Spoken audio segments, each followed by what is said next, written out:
AITA for telling my ex's sterile affair partner to have her own daughter if she wants to share cheerleading with one. I, 40F, and the mother of two amazing kids, a 10-year-old daughter and a 7-year-old son. Their father, my ex-husband, 44M, cheated on me years ago with Jen, 42F, who is now his wife. The affair shattered our family, and while I've done my best to move on for the sake of my kids, Jen continues to make things difficult.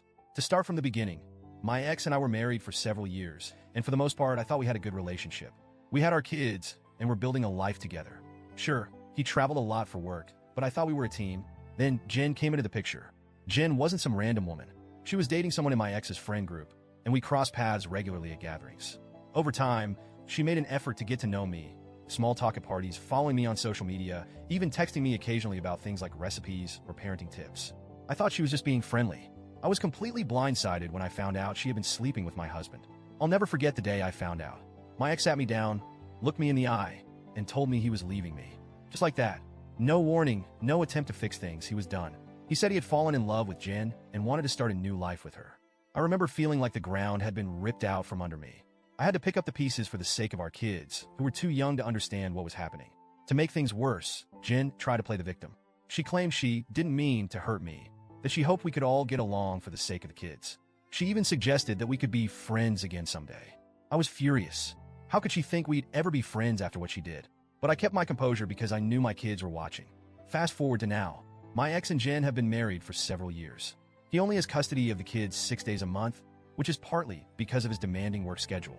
He travels out of state frequently, so this arrangement keeps the kids with a parent me most of the time. Jen has no biological children of her own. She and my ex made a point to tell me early on that she's sterile. I never asked, but they brought it up, hoping I'd share the kids more and encourage them to see Jen as a second mom. I made it clear from the start that I wasn't interested in co-parenting with Jen. She's not their mother, and she never will be. I've always supported my kids having a relationship with their dad, but Jen's involvement is not something I'm willing to facilitate. I've kept things civil for the sake of the kids, but I've also set firm boundaries. Jen, however, doesn't seem to respect those boundaries. Which brings us to the current issue. Jen was a cheerleader in her youth, apparently a very enthusiastic one. She volunteers with local cheer programs and has been trying to get my daughter into cheerleading for a while now. My daughter is not interested. She's more into art and science, and while she's tried a few sports, cheerleading has never been on her radar.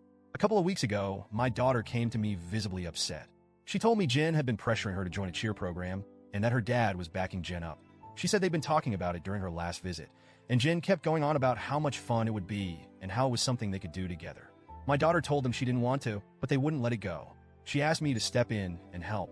As part of our custody agreement, decisions about extracurricular activities need to be agreed upon by both parents. So, I reached out to my ex through the parenting app we use and told him our daughter would not be joining cheerleading unless she wanted to.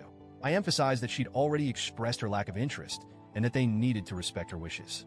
Instead of responding on the app like he's supposed to, he sent me a series of angry texts. He accused me of ruining things, said I was being unreasonable, and called me a bunch of names I won't repeat here. Then Jen got involved. She tried calling me, but I didn't answer. I don't see the point in engaging with her directly. But a few days later, I ran into her at a store, and she decided to confront me in person.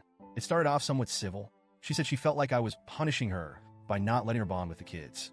She went on about how she's been in their lives for years, and how she has every right to share things like cheerleading with them. I told her, calmly at first, that she doesn't get to force my kids into activities they don't want to do. I said our daughter isn't interested in cheerleading, and that's the end of it. But Jen wouldn't let it go. She followed me around the store, practically pleading with me to understand her perspective.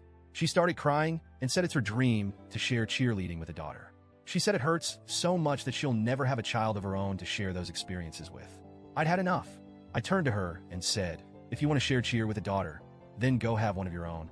Leave mine alone. She stopped dead in her tracks, and I walked away. She didn't follow me after that, but the fallout was immediate. My ex called me later that day, furious. He said I was cruel to say that to Jen, knowing she can't have children. He demanded I apologize, but I refused. I told him Jen needs to respect our daughter's wishes and stop trying to insert herself into places she doesn't belong. Now I'm wondering if I went too far. On one hand, I feel justified in standing up for my daughter. She shouldn't be pressured into doing something she doesn't want to do, especially by someone who isn't her parent. On the other hand, I can see how my comment might have come across as harsh. I wasn't trying to hurt Jen.